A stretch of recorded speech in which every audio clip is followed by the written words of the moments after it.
it's as a strategic advantage just due to the differences in their size and their play style? Is that something at all considered?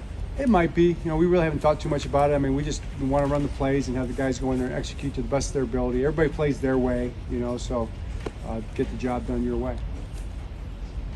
Hey, Coach, regarding Jim real quickly, if he does come in to watch the game this weekend, do you expect him to be wearing Ravens gear? That's such a great question because I actually thought about that. Will Jim be wearing Ravens gear if he comes in for the game this weekend? I don't know the answer to that. We may have to require it, perhaps. I mean, so that's a good question. Playing his new division rivals. You're playing against his new division rivals. So. Oh yeah, that's right. That's right. You might not have a problem. Okay. Is that it? I can't help but noticing when I go back and look at the 2021 Chiefs game that you guys beat them here, Lamar's emotions, especially on the fourth down call. Was that a big hurdle for him to get past a team like that and what they've done? And when he approaches this game, do you see that kind of mentality in him to get past one of the top teams to get where he needs to go? Yeah, I think it's always part of all of us. We all want to, accomplish the next thing. So that particular game, one that was, a good memory for us, and we're proud of. It seems like it was a long, long time ago. And this game coming up is the immediate challenge right in front of us, and really that's kind of really all we're really thinking about. All the other things are part of it, but not focused on those things right now. John, with Mark Andrews, he's continuing to practice out there. I mean, does it look like that he's going to be able to play on Sunday? Mark practiced, went through the whole practice, and we'll just kind of see on all those things how they go and if guys are ready to go. John, are you guys already starting to, with the idea that maybe he will be available, Mark, with the idea of, finding ways to exploit the defense with him and Likely on the field? Yeah, I mean, that's just a great way to ask the question, and really very creative.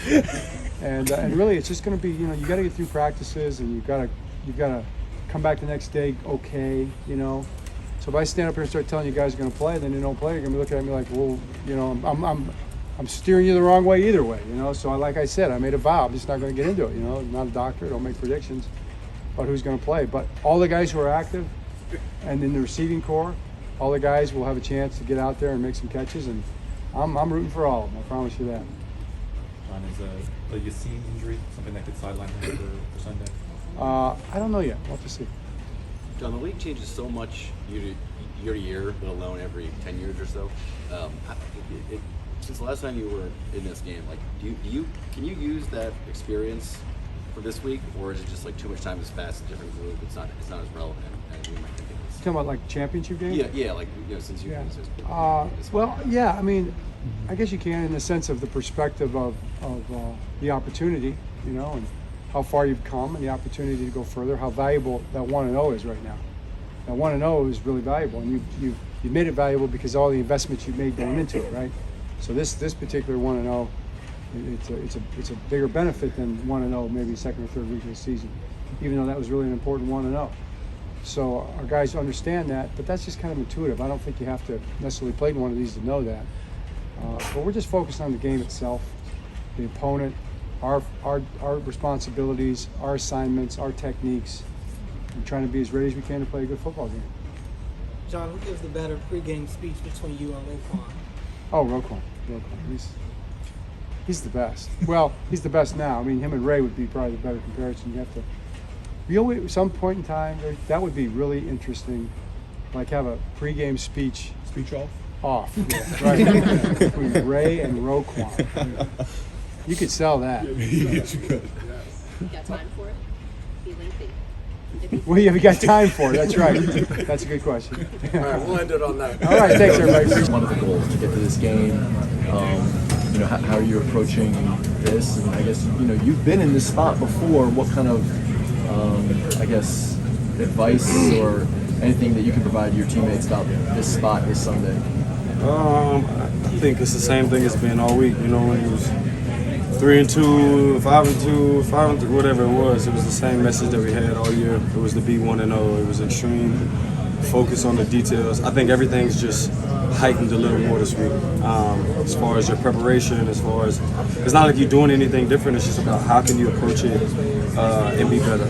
Talk today about what stone can you unturn. Like what little thing can you focus on, whatever it is. And I think that's the most important thing, is just finding something to hone in on, continue to be great in your preparation, continue to be a pro. Stay locked in, stay having fun, and just get ready to play. Odell, the way this defense has played this season, can that be a confidence spark in the offense? I think it's been like that all year for us. When I first got here in training camp, I was like, man, this is a tough defense. It's a tough team you're going to go against every single day in practice. And it's shown each and every game. The defense is the driving force of, why we're at where we're at. As an offense, when you sit back there and you have the confidence that the defense is going to get the job done, it makes our job a little easier. So we definitely rely on them. Knowing they're going against a great opponent, you're going against the former champions. You're going against dynasty that is, they've been phenomenal. The numbers and all that speak for itself. So we know that we have a heavy challenge ahead of us, and I think everybody in here is excited about it. Odell, you've talked all year kind of the journey to get to this point. It's been your focus. Now that you're here, one of you has it been hard to not allow yourself to get too far ahead in your thoughts of getting to another Super Bowl and then? Nah, it is what it is. It's in front of you. You know what I mean? It's about manifesting. It's about believing in that. And it's right here. This is what you work for. Everything that's happened in the season, every good or bad, it just doesn't matter. You know what I mean? It's about one game. It's about being 1-0 one time to earn yourself an opportunity to play in the game that every kid who plays football dreams of. So I don't think it's any bigger than anything. It's just about how big you make it in your own mind, and I think everybody here is confident in their approach. It is crazy, to think played in the Super Bowl, won a Super Bowl, took a whole year off, and now you're back in a situation of playing in an AFC championship. So it's truly a blessing. Extremely humbled and thankful for what God has blessed me with this opportunity, and I'm excited about it. Odell, as you prepare for the Chiefs defense, what kind of stands out for you guys as you prepare for it? Because it feels like it's a little different with this Chiefs team this year. The defense seems to be the more explosive side so far. What do you prepare for when you look at this team on paper? Like I said earlier, they're the champions, and they're back in this position again. It's just the way that they do things over there. And I really had liked what Lamar said the other day, that to be a champion, you got to beat the champion. That to me was very strong. It was very powerful. And we know we're going against Pat Mahomes, Chiefs, Andy Reid, this defense. Got great corners over there. We know it's a tough challenge. It's just about us staying within the Ravens. Not so much what they could do. You prepare for them, but it's more about what we do over here and the way that we do it. So, like I say, it's going to be. It's just a blessing. You know what I mean? It's really a tremendous opportunity. These are the games you dream of, and we're just all excited about the opportunity. Odell, does it sometimes feel like with the way that he plays, the way he hits, the way he talks, that sometimes you're playing with a modern day Ray Lewis? Yeah, I've seen that. I think I'm in a different perspective of comparing someone to someone else. He's a modern day Roquan Smith, in my opinion. You know what I mean? Ray Lewis is all-time great. He did phenomenal things. He's a man of his own. Roquan's a man of his own. But I understand completely what you're saying. To have somebody like that, who's a leader, who brings that intensity and tenacity, I love him. He's one of my favorite teammates I've ever had in my entire life, on and off the field. He's just a great dude, a tremendous talent. And with respect to his own, he's building his own name and his own legacy. And I think, hats off to Ray, that's a big bro of mine, but it's just about, Roquan Smith, you know what I mean? The things that he could do. So, love having him on this team.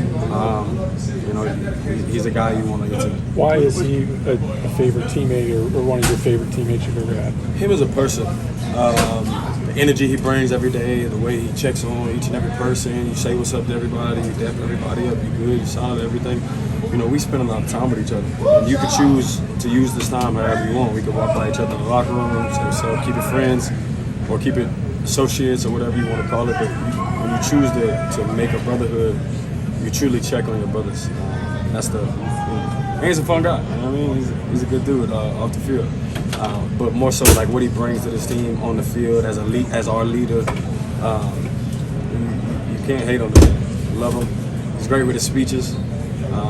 He reads the dictionary every night to try and look for new words and things like that to use. So he's a great guy. Lamar, this is the biggest defeat for Lamar in Utah. He's never been to a championship game before. Have you ever sensed that pressure ever affects that? I don't think so. You know, like Ro was saying, you know, pressure bust players, we in the down making business, all that. Like I don't feel that Lamar feels pressure, and it's just certain people encounter certain moments in their lives where they're like in that flow state.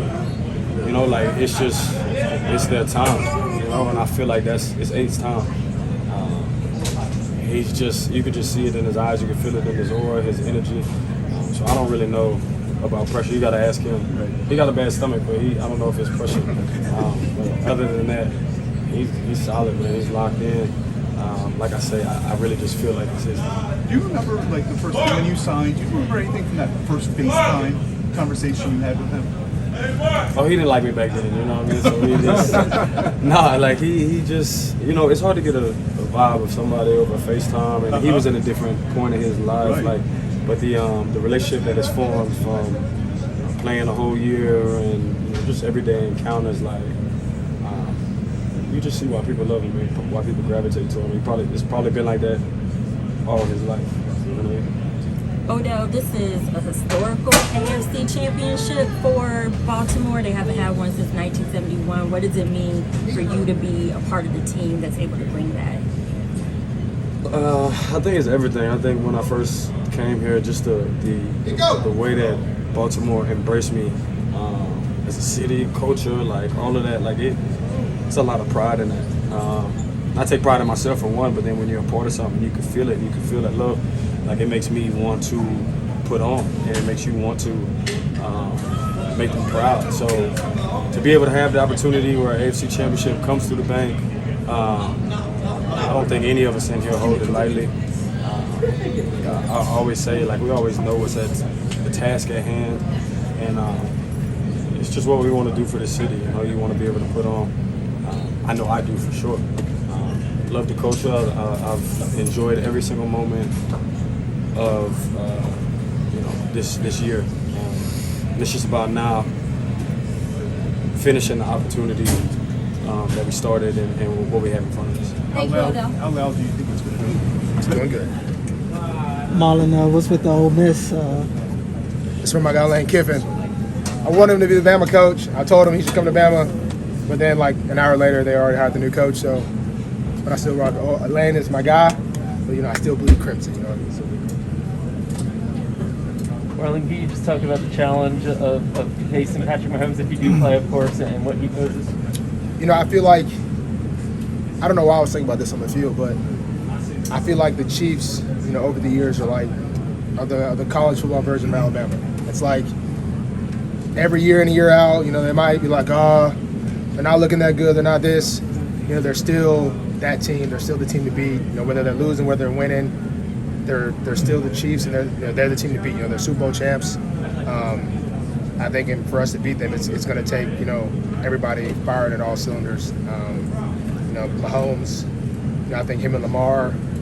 I think those two quarterbacks it's those two quarterbacks and then everybody else. So when we're playing the one or two of the best quarterbacks, but the two best quarterbacks in all the world are going to be on the same field, and so we're facing one and they're facing the other. So it's I think it'll be a matchup, a really good matchup. Marlon, I've been asking the defensive players the last couple of days just about that skill set that Mahomes has, and you guys face that skill set every day facing Lamar.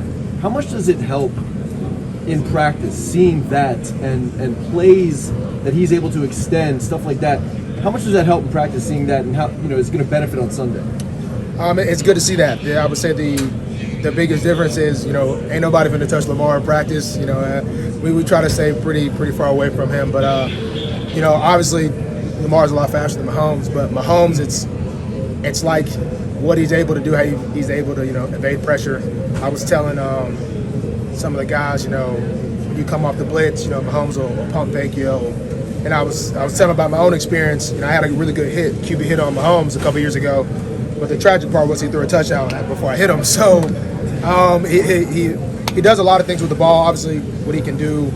When I started seeing him in the offseason practicing, running backwards and throwing the ball, I knew the league was in trouble. So the stuff he does on the field is pretty crazy. But I think we've gotten some pretty good looks at it with Lamar. But obviously, it'll be a little different when it's live bullets. Marlon, you talked about the respect you have for the Chiefs. Obviously to win this game would be big in itself. But does it mean any more to beat the defending champs and beat the team that has been on top for a while? Yeah, it'd be huge. I'm just super excited to hopefully get out there. It's been to beat them for the city, the fans. It's been electric. I feel like the fans, they always talk about this moment. This is our year, and to finally get here, to be able to have it in M&T Bank Stadium in front of our fans and our home color, it's a really exciting moment. I was texting with Eric last night, and Harbs always says don't peak too early, and he almost had me peaking too early, just getting too excited for the game. It's just really special. All the things about it, the defending Chiefs, Mahomes, our fans, it's so many things aligning. I think it's just going to take everyone's best foot forward to beat this team. Marlon, you've been here for the whole sort of rise and putting together this team. The ups and downs of it. So how painful was it to not be able to play the second half of the Miami game? The playoff game last week, and did you think you might be close to the Miami game at one point? What has sort of this whole experience been like? Yeah, it's been rough. I've been kind of trying to just stay positive through it.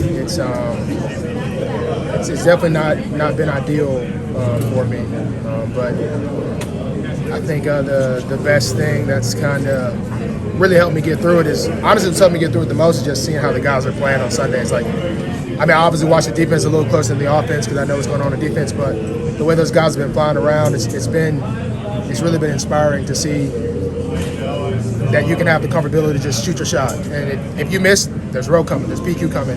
There's so much it seems like the defense has just been flying around crazy. And I think that's something that's really changed since we added Roquan to our addition. He runs the ball there's no one, it's not even like a debate. No one runs the ball the way Roquan Smith does. And that's literally been contagious. It's actually been contagious to everybody on the defense, how everyone's game is elevated since he's been our leader on defense. And so that's really what's been keeping me going, man. It's like, I got to do whatever I can to get back out there because the way these guys are playing, I just want to be a part of that. Is it just going to be sort of how you feel on Sunday? Is it going to be like a pregame workout kind of thing, or is it? Yeah, I usually let all that happen with Harbs and the medical team, and then I'll go from there. All right, thank you, guys. We got to close the locker room. What do you think of his pregame speeches? They're pretty cool. I enjoy them. I think it set the tone for the way the guys approach the game when it started, and it's good to have the energy out there. You need it. It's much needed, and he's gonna have to continue to do it throughout the rest of the year. The way you started the Texans game, the stop for no gain in the run game, and the way you shut down the Texans run game overall, what did that kind of do for the confidence of this defense, especially going against a Chiefs team that can run the ball a little bit? We're going to need it again this week. Got to be dominant in the run game. It's always good when you stop the run, man, make the team one-dimensional, have to sit back there and pass it. So we're going to come out to the front again this week, going out there, dominate the run game, and throw you up for the task. That's what we got to do. Hope we can get that done this week. What stands out to you about the challenge of facing Patrick Mahomes? Like they said, man, Hall of Fame quarterback, won 2 Super Bowls already in his first 6 years. Man, best quarterback right now in the league. Been that for us since he came in the league. So another challenge for us, and we got to come prepared like we've been doing this week, and try to get out them up front and put them in tough situations. Roquan called Mike McDonald mad scientist yesterday. For sure. He's obviously going to be looked at for a head coaching position. Is there any doubt in your mind he can be a head coach in this league? Nah, he definitely can. I've been saying that since I got here. Mike McDonald's smartest deep coordinator I ever had. Put the guys in the right position. Know how to. Just go in there and study film and break it all the way down, man. When you come in, he leaves nothing that we haven't seen going to the game that he haven't put us in a situation throughout the week. And that's what makes us a special defense. We start from them with the game plan, and they put it together. We still need the guys to go out there and execute it too. So we buy in during the week and go out there and do what we've been coached all week, try to execute the game plan during the game. Why do you think you've succeeded as well as you have this year? On him? I was going to succeed regardless this year. I put a lot of work in the offseason. Like I said, from the start of that, I worked my tail off to be here this year. And I told some of the guys, like, it don't matter what team I was playing for this year. I was coming to play well. And I told the guys when they picked me up in the airport, they're probably going to get me for a steal this year. I plan on playing great and spin out there on the field. As long as I can stay on the field, I know I was going to play well.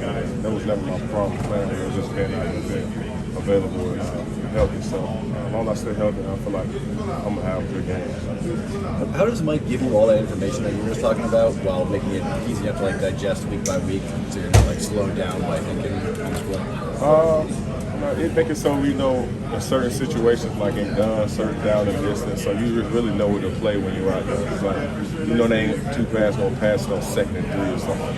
So we don't want to stop the run, try to get them behind or something. On 3rd and long, we know they're going to pass. So we're getting past the situations. He just know where to call throughout the game. And the guys who've been playing so well together, we just feed off each other, execute the game plan, and it's been working. Describe Isaiah Pacheco's running style. He run mad. He run very mad. But I don't care about that. We here to win a game. God, he's a great running back. But we're a great defense, like we said before. We got to just come do our job. We got great guys on our team. We got great guys too. Like I said, it's going to be a slug fest, and we got to get ready to throw punches. I know this is not necessarily what you're focused on, but Ray Lewis is going to run out and tunnel before this game. Ed Reed. You just told me that. I didn't even know. What does that add, kind of seeing some energy? I mean, growing up, I was a fan of them boys when they played here, that defense, especially when Ray Lewis and them won it. Just to see them guys around, it's definitely going to give you some energy. It's a little, little tingle through your body, like, man, the boys out here, they got some more eyes on you this week. Man, the whole world watching, man, so you just better be prepared or get embarrassed once. And I don't think we want to go out there and get embarrassed, so we're going to play hard. Last one, please. You've been at several different teams. What stands out to you about playing for John Harbaugh and the head coach that he is? Man, he makes it about the players here. He cares about what we think, how we feel, and how we want to go about the weeks. And that's big when it comes down to your head coach. They take into consideration what the players feel like, and he make it all about us. And that's why we give them everything we got throughout the weekend on game day. So we just buy into what's going on here. Thanks, Jadavian.